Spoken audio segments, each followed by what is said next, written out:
Two friends, Alan Dale and Jerry Carew, who grew up just a few streets apart in St. John's East End, have been separated by Canada's geography for 3 decades. They came together virtually during the pandemic to chat about like-minded interests. Alan lives in PEI and Jerry in Newfoundland. Thriving in remoteness has been a common theme for both of them during the pandemic.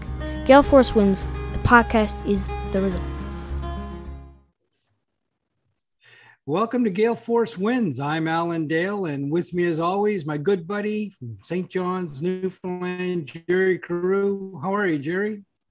Doing pretty good. Your internet connection seems a little unstable there today. We were just having some banter with Corina about technology, and hopefully, up to this point, Alan, I think we've got like 48 hours of interviews recorded, and fingers crossed, this will be the time that it'll all crap out on us.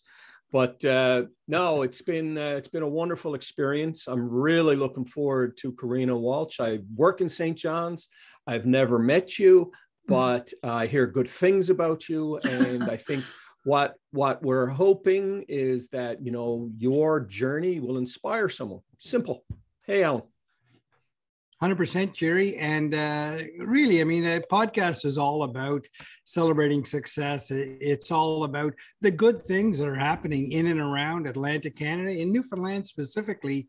A lot of good things happening. And we're certainly looking forward to hearing your story, Corina. So why don't you go ahead and introduce yourself? Absolutely. Thank you so much for having me. I am a certified professional coach, and I run my own leadership coaching and training company called Shift People Development, Inc. So basically, I provide group management training as well as one-on-one leadership coaching. And I started my company with a mission to try and help other companies understand how to truly build people-first, engaging companies, because employee engagement rates globally, even in Canada, tend to be pretty low. And I don't think it's that hard to build the kind of company where your employees actually can't wait to come to work every day. And that is really the mission driving my work. And I chose leadership development because your relationship with your direct manager is going to have the biggest impact on how you feel about showing up for work every day.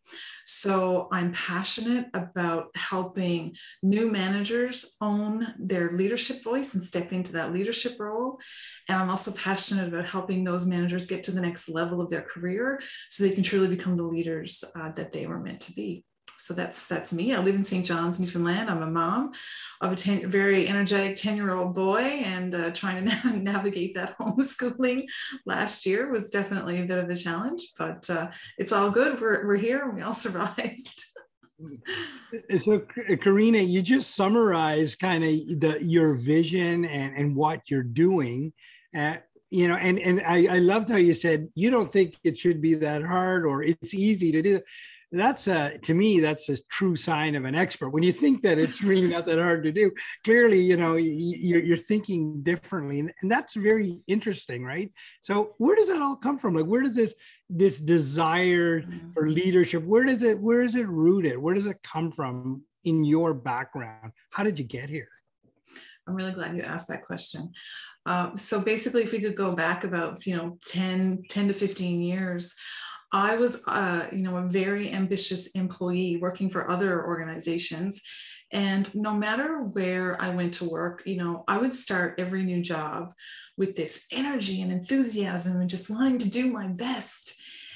And just, months into any new job, working for any new company, would just run into these same obstacles. The disengaged manager who didn't care that they were there. How hard is it to get motivated when your own manager doesn't care? Bizarre company policies that were getting in the way of innovation, and this notion of that's not how we do it around here, and working with teams of employees who were also very disengaged. And I think I was about 10 years in to my career. I had changed jobs a couple of times. Wherever I went to work, it was the same. It was the same low morale. It was the same lack of strong management and leadership skills and leadership voice, doing the right thing. And it got to the point where I would be sitting in my office and I'd be hearing, not to freak anyone out, but almost hearing voices.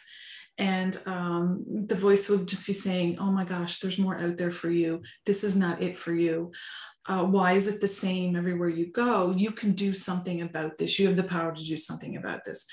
So I had a decision to make as to whether I was going to try to thrive within these negative workplace cultures, within these organizations that were not designed for their employees to thrive, or I was going to go it on my own and try to make a difference in the world.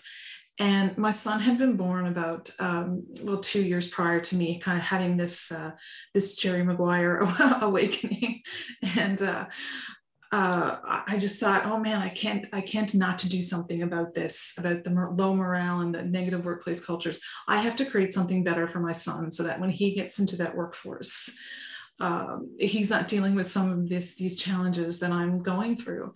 And that's what drove me. I was always the person in the workplace trying to come up with the new ideas and change the way we do things and make things better. And unfortunately, if everyone else around you isn't on the same page, you just feel so trapped by that, and feels like you're always hitting a brick wall. So I made the choice to leave and start my own company to try and help other businesses who wanted to take the same approach that I wanted to take. Corina, not to make light of what you did you take the goldfish with you? Just what I need to know. I just fished in and I got that goldfish. For anyone who's seen the movie Jerry Maguire, they'll understand what we're talking about. That's Alan, this is exactly why we started the podcast. I can't help but think about my own career. And, I've been in sales. So my entire career has been commission-based. So I've been self-motivated. But, in sales in particular, you need to motivate staff. If you don't, you won't have things coming in. You won't have revenue. But I can relate to the experience that you've had.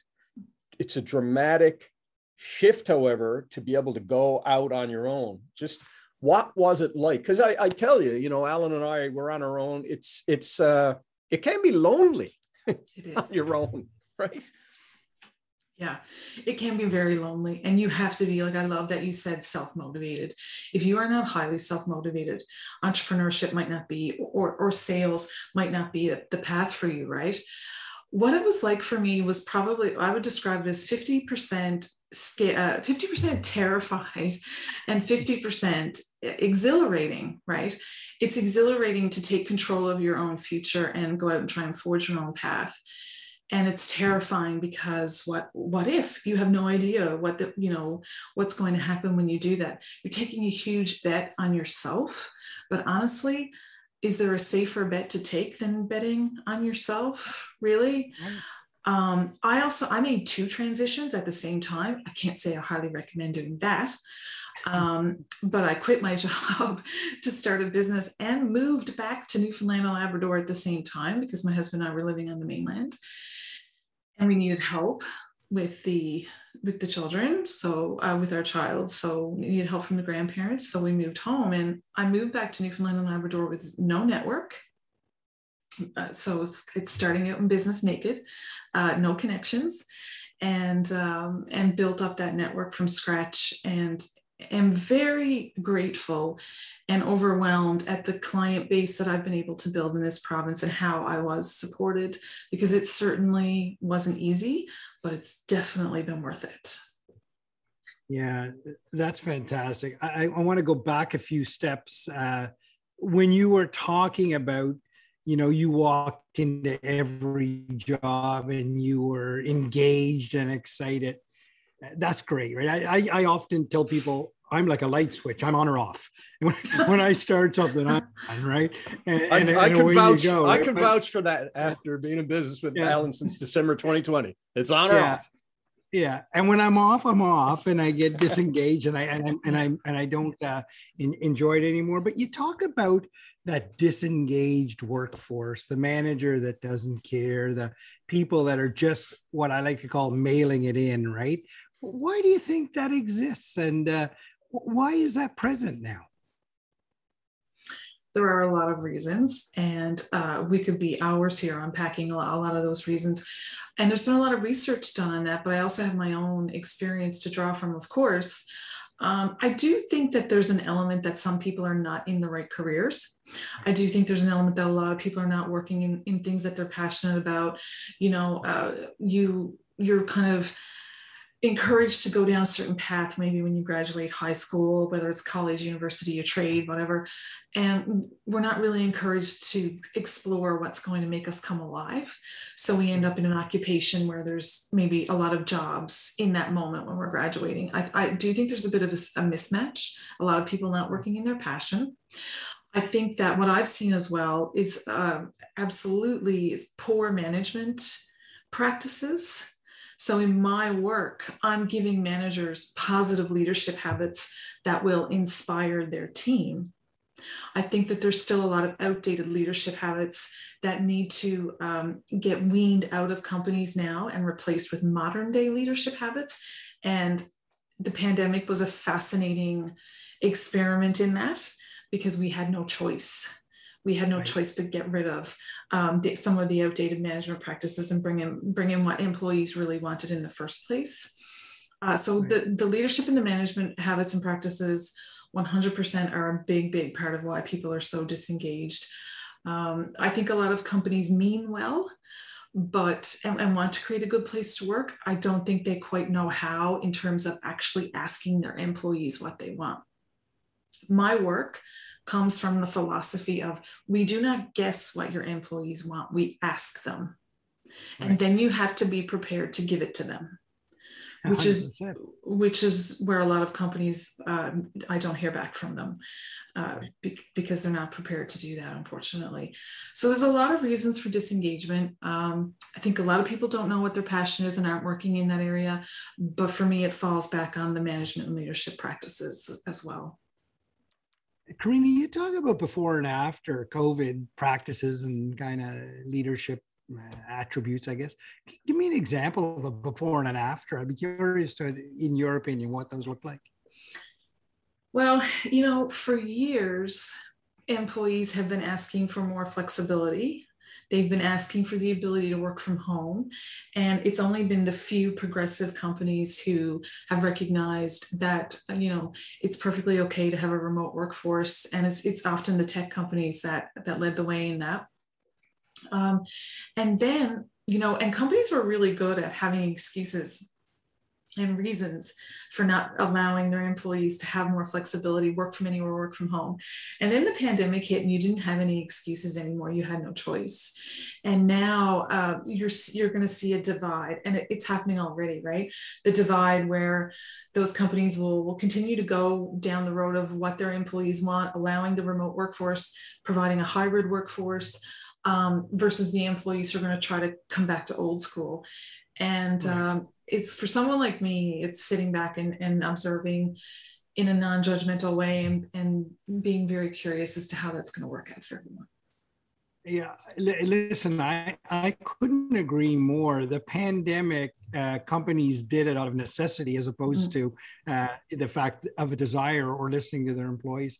I think the next phase, and correct me if I'm wrong, but I've thought about this as well, is that it's the desynchronization of the workforce. So as opposed to expecting everybody to kind of be at your post from 9 to 5 and responding to phone calls and that normal way that we do business where we all come together to do things and then go home at night, I see it more as a desynchronization of here's what we need to get done.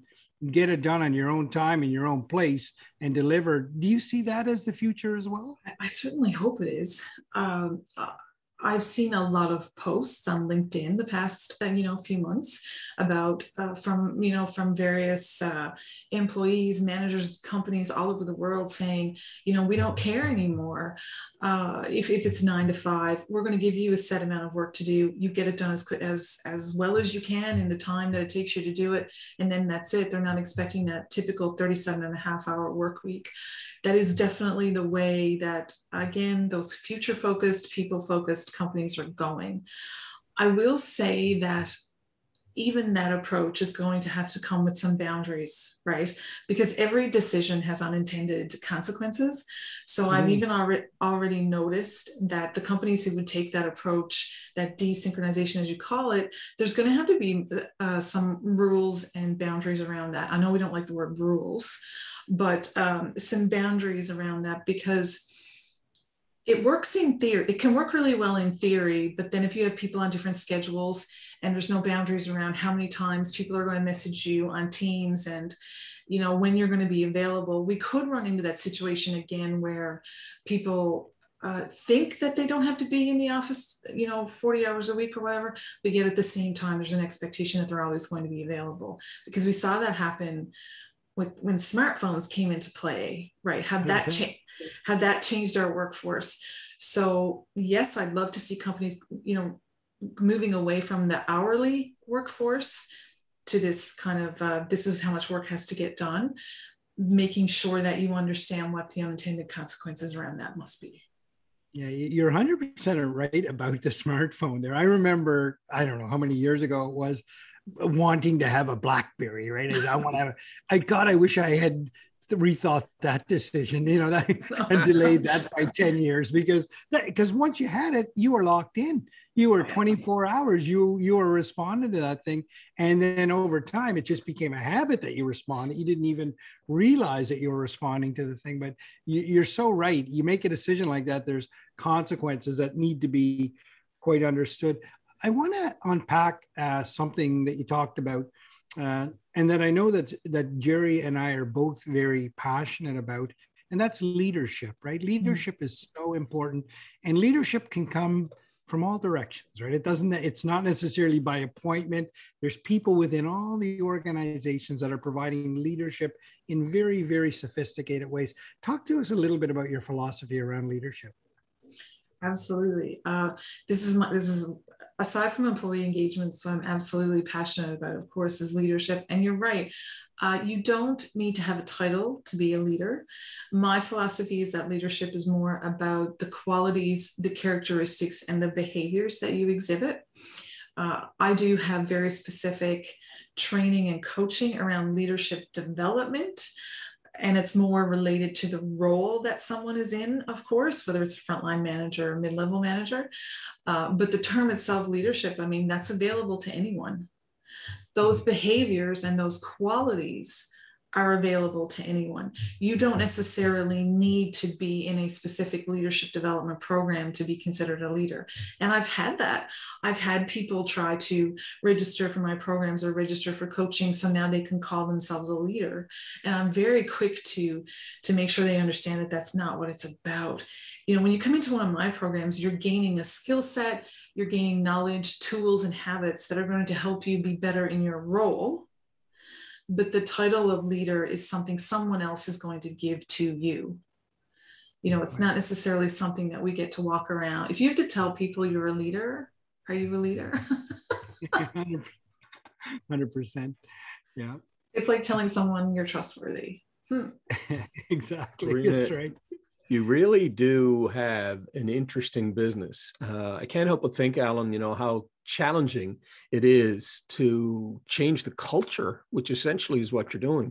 And when you talk about some of those leaders that kind of need to be weeded out, there's still an enormous number of them around.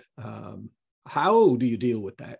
Can you just give us a sense of, like, when you waltz into a company, how do you deal with that?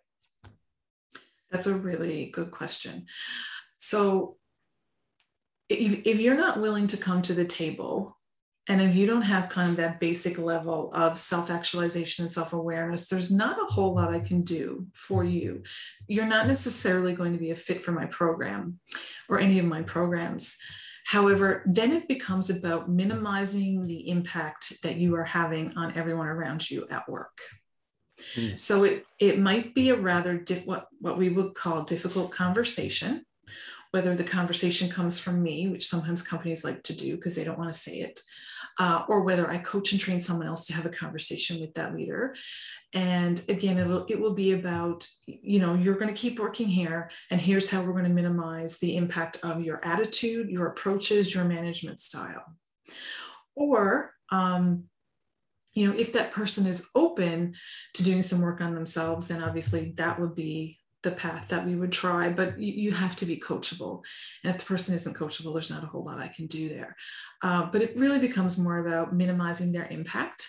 And then it also becomes about me helping the other leaders understand how to lead and do their jobs with this person still around, I guess, for lack of a better term. So just because you have this management style over here and this leadership style over here, and maybe it's not as positive as it needs to be, you can't let that bring you down. It's Simon Sinek who says, you have to be the leader you wish you had. Mm-hmm. Right. Yeah. So it's fascinating conversation because, in my 30-year experience, some of the leaders that have been the most successful from a revenue generation standpoint, frankly, I'm trying to be charitable. Many of them might watch this. They've been arseholes. 100%, and I tell you, there's collateral damage around it. My role as a middle manager is always, I worked hard to mitigate the collateral damage around a couple of those people. So, I know, it's a tough topic, but it's one that I know, Alan, you and I both said we're very passionate about. Again, Corina, it is difficult, I think, what you're doing because the culture runs deep.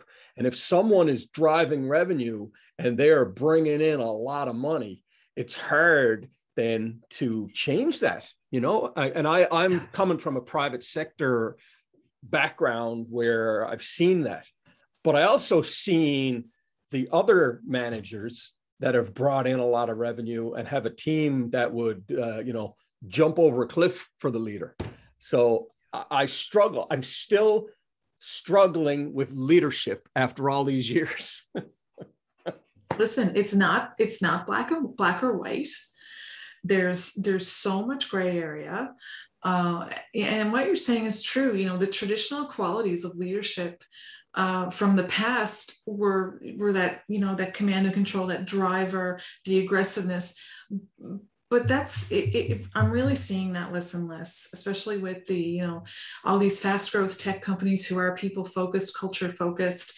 And the argument that I make, if I do still run into a company who's like, well, this person, is a big revenue generator, or they do this or they do that. The argument I always make is, have you stopped to consider the cost of having this person here? Now, I don't advocate for firing anyone. That's a last resort. But I do point out the cost of turnover, the cost of sick days because someone doesn't want to deal with this manager, the cost of avoidance, the cost of sick leave and short-term stress leave and all of those things. And those things come with a cost. So revenue generating over here, but what's the cost of keeping them over here? And that has to be considered. And there's been a plethora of work and study and research done on that, aligned with my own experience, of course, that it might not be helping the company as much as you think it is. And I've had this conversation with many, many, many business owners about this one employee who's the expert, but they're driving everyone crazy. They're the one bringing down morale. Oh, but I can't get rid of them because they're so good at this. But what is it doing to the rest of your company? You have to look at the big picture. You can't look at one metric like revenue. You have to look at the big picture. You got to get that 30,000 foot view down to see how it all affects. Do you think most people, Corina, are coachable? Oh, such a hard That's a big question, Alan. Yeah. Corina, we're putting you on the hot spot here now. We said we weren't going to throw any hard questions at you, but it's such a beautiful topic. Anyway, sorry, Alan, go ahead. It's absolutely, and the question comes because it's a genuine question that I have. Like I find that when I deal with people, whether it's in business or personally, and you're at a bit of an impasse, I always try to look at it from their perspective and try to figure out where they would see value in what we're trying to do. Some would say you give a vision and then you try to help situate that person in the vision, show them where they fit in it. And I'm not a coach, but I see that as kind of, that's how you coach people. You kind of have to help them. So in that respect, I guess I'm thinking, well, most people, if you can show them that, they would be coachable. Maybe I'm wrong. I don't know. It's such a great question and a very hard one to answer. I love what you're describing as a coach approach. And yes, what you're describing is very similar, or it's a technique commonly used in coaching for sure. So you're absolutely on the right track. Coaching really is about helping someone see a better future for themselves and then helping them build the path to get to that better future. 100%. That's what coaching is. Is everyone coachable? I have watched my fellow professional coaches get into heated debates about this question, about the answer to this question. I can only tell you from my experience, the short answer is no, not everyone is coachable. In my experience, you need a minimum level of self-actualization and self-awareness to be coachable. With that said, there's exceptions to everything. I think that there are brilliant coaches out there. I know there are, who could coach someone who I couldn't. My coaching is best for the high performers. And a lot of coaches decide that they're going to focus on working with high performers. There are coaches who are definitely trained and equipped to work with people who need to even get to the point where they're coachable. That's not me. I fully admit that, not ashamed or embarrassed to admit that I know where my strengths are. I know where my training is in coaching, and I'm definitely the coach for the person who's already on that track. But I think there are other coaches out there who could work with people who wouldn't be a fit for me. Absolutely. You know, I and Jerry was as well, both had kind of a military background, came from a very hierarchical organization where sometimes it's difficult to, if the person who's complicated or maybe costing the organization more than they're adding to it, you know, not necessarily in a revenue standpoint, but just in general, the general operations of the organization. Sometimes that person is near the top and it's very difficult to have a conversation with that person. I always found in the military, there's one or two people that you could always rely on to say, look, can you talk to the person? Yeah. And that would be the type of person that would go in the other person's office and shut the door and say, listen, this is what's going on. You must rely. And I think you touched on that a little earlier, Corina, when you talked about maybe coaching somebody else to speak with them. Talk to me a little bit about the importance of that. I guess I would call it speaking truth to power, but how you go about coaching somebody to kind of have the conversation with somebody that maybe most can't. Mm. Yeah, and there's various techniques around that, right? There's a whole study and practice called Neuro-Linguistic Programming that is specifically about trying to understand someone's communication patterns, so that typically, if the average person can't get through to them, you know, if you understand what their underlying communication patterns are, you might have a chance at getting through to them. When I am working with someone who has to go try and talk to that person, we go through several different techniques that might work, you know, and it's a lot of the communication techniques. It's the mirroring. It could be mismatching. There's all these coaching terms and coaching techniques that we try. But I find, regardless of what type of communication techniques you're going to try, it's about trust. And, you know, you're looking for someone who has a trust relationship already built with that person, and who can really get through to them in that way, in a trusting way. I find that to be more important than any type of communication technique that you're going to use. 100%. Now, you kind of work with groups, right? And help them kind of hone their leadership and their culture and stuff. But you also work one-on-one with people. So tell me the difference between like group settings and that one-on-one interaction. Like how does that play out? Yeah, so in my group programs, it's really about skills development and gaining the tools you need to be a good manager. However, even within the group programs that I offer, there's still some spot coaching that's happening. So for instance, we might talk about how to give feedback effectively, but yet there might still be someone in the group who is struggling with the thought of giving constructive feedback to someone. So there might be some spot coaching on that around, well, actually, do you even understand the benefit of feedback, and shifting their perspective in that way.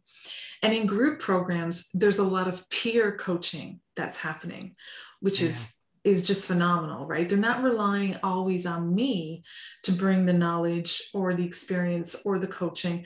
There's peer coaching happening in the group because it's shared experiences, it's lived experiences. And if you add up all the experience in a group, it's way more powerful than the experience that I have, right? Yeah, of course. In the one-on-one setting, it's completely different because one-on-one leadership coaching is more about the behaviors of leadership. It can be about shifting your mindset, shifting your perspective to tap into your own inner resources. So people will open up with me about the things that they can't share with anyone else, that they're not going to feel comfortable sharing in a group, even if the group dynamic is wonderful. There's still some things that people might not feel comfortable sharing in a group. So that's when the one-on-one coaching becomes so important. But I always want to make sure that people understand that the group work is really about skills development, and coaching is really about shifting behaviors and perspectives, because some people will want to do the one-on-one sessions when they really haven't even gained the skills yet to be, a good manager. So it's kind of my job to make sure people understand where they fit. Now, Corina, you're a professional coach. Have you ever been professionally coached? Have you had a coach yourself? Absolutely, 100%. And I should say that I don't know if it's a good idea to hire a coach who doesn't have a coach. That's what I'll say about that. At least had one in the past. You don't necessarily need to have one right at every minute of the day. But yes, I absolutely have always had a coach of my own, whether it's a personal coach, a business coach, someone to help with sales training or something like that.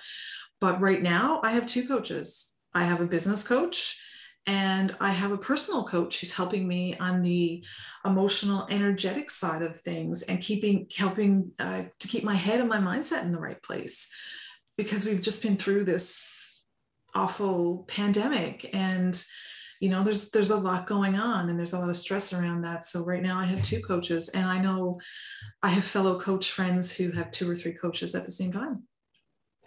Corina, it's funny. That's a great way to describe it. I'd never take a coach that hasn't had a coach. I love that.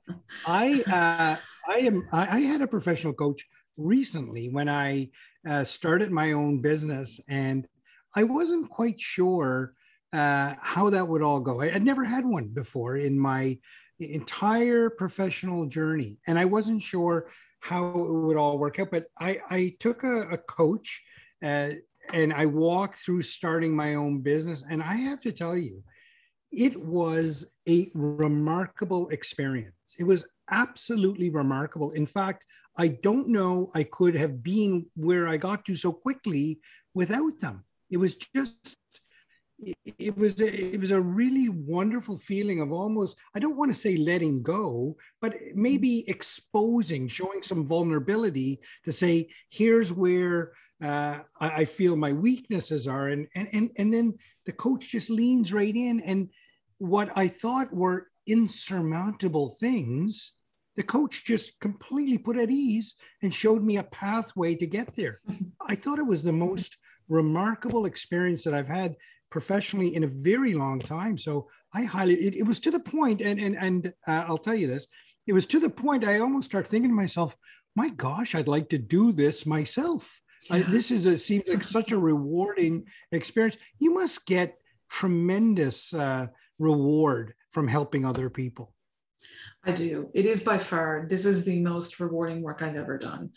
It is also the most challenging, running a business and doing the work at the same time. But one-on-one coaching, I love my group programs. I love the energy that comes from my group programs. But the one-on-one coaching for me is where the magic happens. I'm so glad you had such a positive experience with coaching, because unfortunately, some people haven't always had a positive experience. But I feel like I should be using you to market coaching with that story. I'm gonna actually jump in there, because it's funny you mentioned that. I saw a post. There was a business development guy about 3 weeks ago made what I would call a disparaging post, a fairly lengthy one, about coaching in general. I don't know, you might have seen it. Won't mention his name, but I didn't particularly like the post. You're a business development person, but the word coach, he kind of disparaged that. And I know there are a lot of coaches that are in your face on Facebook and LinkedIn and Instagram in particular with the video thing.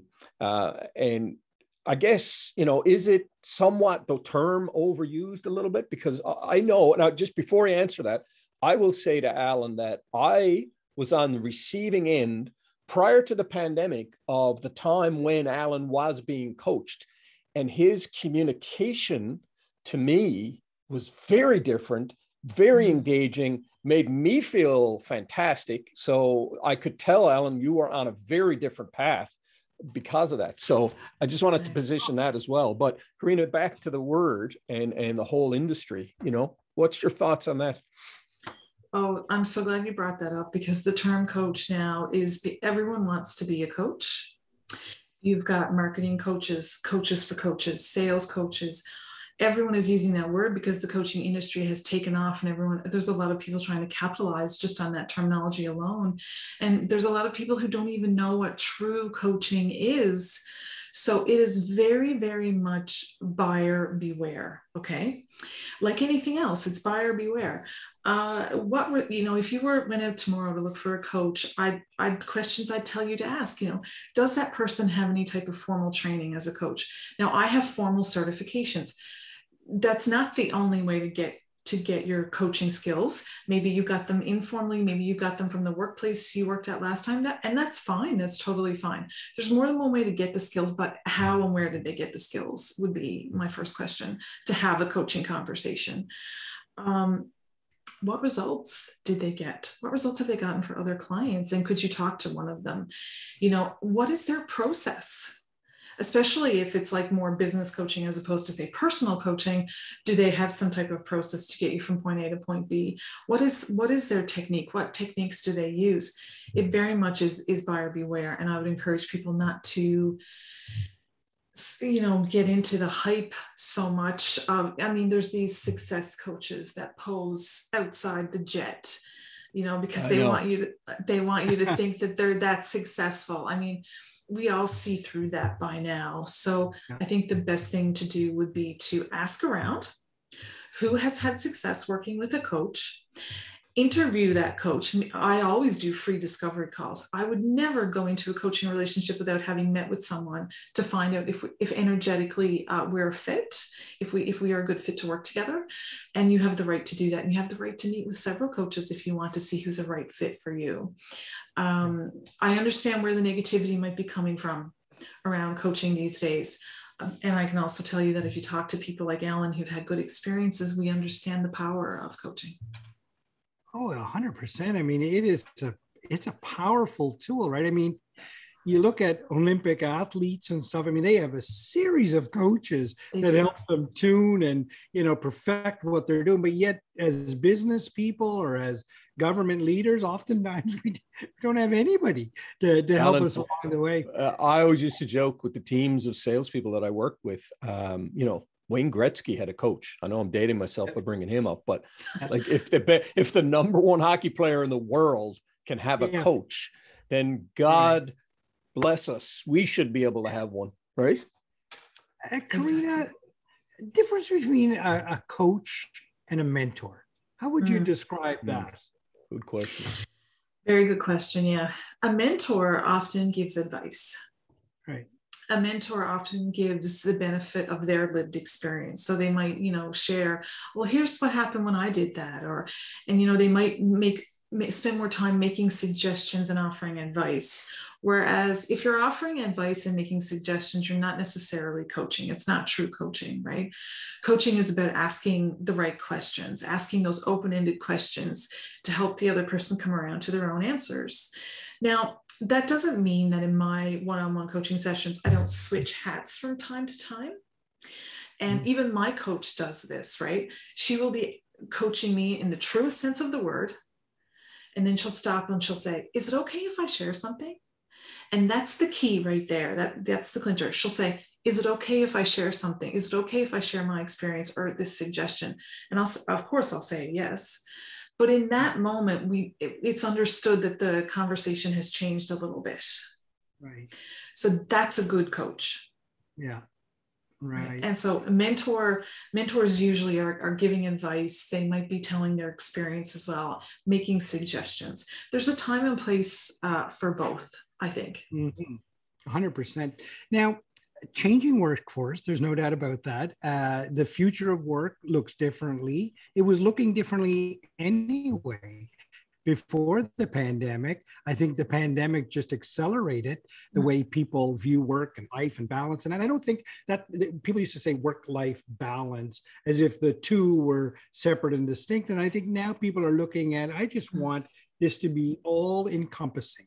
I want my life, I want it to be fulfilled in all directions. And it's just one big piece, it's one big pie, and it all has to kind of work together. Tell me about where you see the future of work, and from Corina Walsh's point of view, a person that's been in the workforce, was not necessarily intrigued by the way it was going, decided that I'm going to get involved and make some changes myself, starting your own business and are helping other people down this path. What do you see the future of work looking like for people? I have young kids. Jerry has young kids. You have young kids. They're all going to enter into this workforce. What do you think it's going to look like? I'm hoping it's going to have a culture of flexibility, but that might be a little pie in the sky right now. I'm not sure. You know what the future looks like? I just wrote an article on LinkedIn about the Great Resignation and what employees are looking for right now. And what I said is that employees are no longer looking for a job or going to accommodate their life for their job. They're looking for work that's going to accommodate their life. So I think you're going to see a lot more of that. And employees are already quitting and looking for work that supports the kind of life that they want. You can't get through something like a pandemic without having a perspective shift and realizing what's most important to you. So a great deal of our workforce is going to be looking for that relationship where their work supports their life, not necessarily the other way around.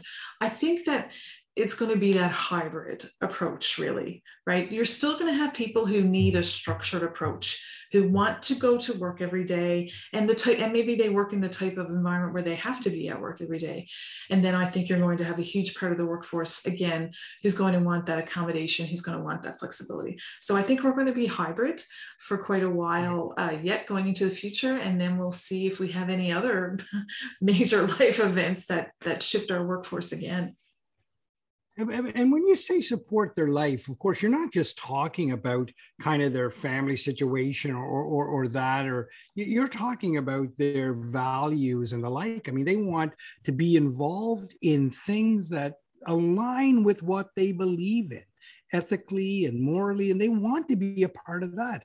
And that's challenging, right, for companies and stuff to kind of understand that, but vitally important. Would you agree? Hugely important. Yes, absolutely. And the funny thing is, in my management program, I actually teach managers how to do that. I teach managers how to have the kind of conversations that allow them to help their team members connect their work to the bigger picture. It might not seem like, this service or this product that we offer, is life-changing or can contribute somehow to a greater purpose, but it can. You can connect almost anything to a larger purpose. And if it's not obvious, that the company you work for has the values and has that greater sense of purpose that you're looking for. A good manager can coach you in that way and help you connect to the larger picture so you can see the benefit of your work. So you don't necessarily always have to switch jobs to find that. Sometimes it might be someone who can help you with that perspective shift. And that's where coaching can really play a role as well. Corina, have you ever helped somebody transition out of their existing job or lifestyle into their passion? Have you ever done that? Brought somebody right over to their passion? And how did that make you feel? I've definitely, I haven't had anyone who really wanted to transition out of their job and like start a business like I did. I haven't had anyone wanting to quit their job. I've had someone, one of the last people I coached actually was a very new supervisor who was not doing well. He hated being a supervisor. He was having a lot of trouble with his employees, and there was some aggression going on there. And by helping him shift his perspective and step into and own his leadership role, not only did I get him being an effective supervisor and getting him to shift his perspective, he now loves the work that he's doing and has already asked for a promotion and is already being promoted to the next level of management, and has already tapped into and found a passion for the work that he's already doing. So it wasn't necessarily about, oh, actually, this is my passion, so I'm going to go do this over here, and helping him find that. It was helping him find the passion in what he was already doing and owning that leadership role that he was in and learning how to step up. And he is happier than ever now, working for the exact same employer, sorry. So not always about leaving and finding something else. It could be learning how to love what you have. Yeah, exactly right. Now, I noticed on your LinkedIn profile, one of the things that you mentioned is emerging female leaders. Mm-hmm. Let's talk about female leadership and what's different about that. Well, female leadership I wouldn't say it's necessarily that different. The skill sets, are very much the same. It's about helping women address any of the additional obstacles that they might face in building their leadership career path. So women, I have women in this group program that with the group of managers that I have right now. And one thing that's very obvious is that they're getting feedback that's really ineffective for them. They're getting feedback from their male manager. And again, this is not about, men versus women or anything. But they're getting feedback from their male managers that just isn't effective and it's not working for them. So for instance, a lot of the women I work with are getting feedback like, you need to be more assertive. You need to be more confident. And that type of feedback is really not helpful at all, because there's just no action behind it. There's no inspiration or motivation. You're just telling someone to be someone else, and that doesn't work, right? Yeah. So I help female leaders take that feedback, go back and ask for better feedback, and then we've got something to work with. And sometimes I even coach managers on how to give women better feedback. I have also helped managers understand the impact and consequence of giving women that type of feedback. Because when women do step up, when we do speak up in the workplace, when we do suddenly become more assertive and confident, there can be consequences for us. Mm-hmm. Right. There's people that just aren't going to like that. Right. And there can be consequences for that. So there's a whole perspective shift around that about just telling women leaders to step up. It's not that easy. I've also tried to get the point across to companies that women can and sometimes do prefer to lead differently. Mm-hmm. So the women that go through my group program, they often get messages afterward like, someone just told me that I'm the best manager they ever had, because they finally feel like someone's listening to them. They finally feel like they have a manager with empathy. And these are the innate skills that women already have. So oftentimes the leadership development I do with women is about helping them tap into those strengths that they already have, that we've been taught are an obstacle to us being leaders, but are actually our strength in today's workforce. Flip that right on its head, right? Absolutely. Yeah, 100%. It's kind of long-winded there. No. It's a great explanation for sure. Yeah. Jerry, your thoughts? I know that that's a topic that's of interest to you, for sure. Well, I grew up in a house that was, my mom was a widow. So I always, to be honest with you, to be a man and talk about this, I want to come across as authentic because I feel that I am, but it's a tricky subject, Alan, for two white males to talk about this. Sure. And then, I'm proud, Corina, of some of the guests that we've had on our podcast. We are frankly inspired by women leadership just as much as we are men. But from my perspective, growing up in a household with a widow leading the charge, it helped me, frankly, when I went into the workforce and was led by women. I did see some other male counterparts that were not that comfortable with it. And it bugged the heck out of me because, I wondered, do you have a mother? Do you have a sister? So the fact that that it's even a topic is irritating, frankly. It shouldn't have to be, but it is, So anyway, I'm rambling a little bit, Alan, on that, but it's no. It's really close to home.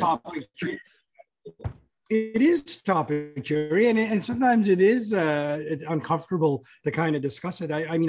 I grew up. My mother was from the Battery, and I have 4 older sisters. I was surrounded by solid female leadership, so I to me, I just take it for granted. But for many, it's not present. But you're right. I think, Corina, you hit the nail right on the head.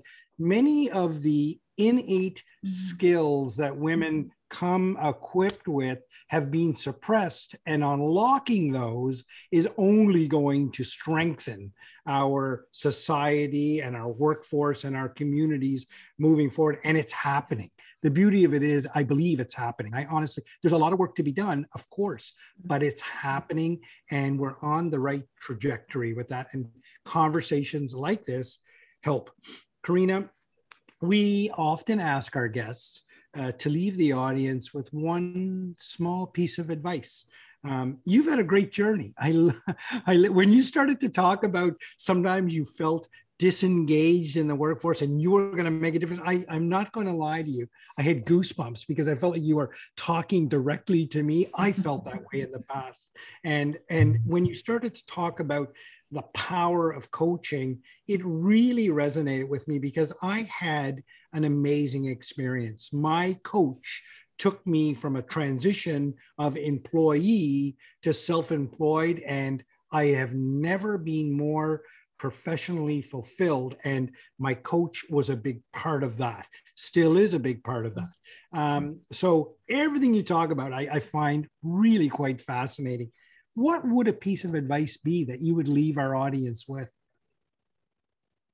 Yeah, the piece of advice I would leave is that if you are feeling disengaged right now, whether it's you have a job that you're not happy with, whether it's kind of just a general dissatisfaction with life in general, know that you do have the power to change that.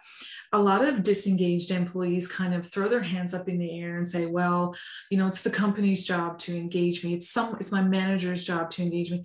Actually, it's no one else's job to engage you. If you're not happy, if you're not feeling the engagement, what can you do to change that? How might you shift your perspective and change the way you're looking at things so you can feel more engaged with work, with life, with whatever it is you need? And if there's a voice in your head telling you something over and over again, it's time to start listening to that voice in your head because they probably know what they're talking about. 100%.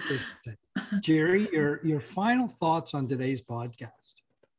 Well, as you're talking, I can't engage in a conversation without a pen in my hand or a pencil. I'm taking some notes. I honestly feel, Corina, we've only scratched the surface. This is a topic that, we've already said this, but that's near and dear to myself and Alan's hearts. And, people talk about family dysfunction. Well, I think company dysfunction is probably a bigger issue. And listening to you've given great advice. One thing I wrote that I really, really, really like, in a province that needs people to bet on themselves, you said, is there a safer bet than betting on yourself? Wow. Like, what a powerful statement. If I was going to take something away from this conversation, Alan, it's that right there, because you, Corina, are betting on yourself, and whatever doubts an entrepreneur faces every day, and believe me, we all know there's self-doubts every day. Yeah. You just summed it up for me. Is there a safer bet than betting on yourself? So I think we would have you back, because like I said, this is probably a 4, 5, or 6 hour conversation. And we have the benefit of being able to invite you back if you'll come. Oh, absolutely. I mean, I could talk about any of these topics for days. Well, folks, another wonderful edition of Gale Force Wins. And what a great conversation around empowering yourself, around leadership, around that changing workforce and what that might look like. And what a great conversation with Corina here today. Corina, I'm sure glad you made the decision to come back to Atlantic Canada. And I'm also equally happy that Newfoundland wrapped its arms around you and embraced you once again and welcomed you back and allowed your business to thrive.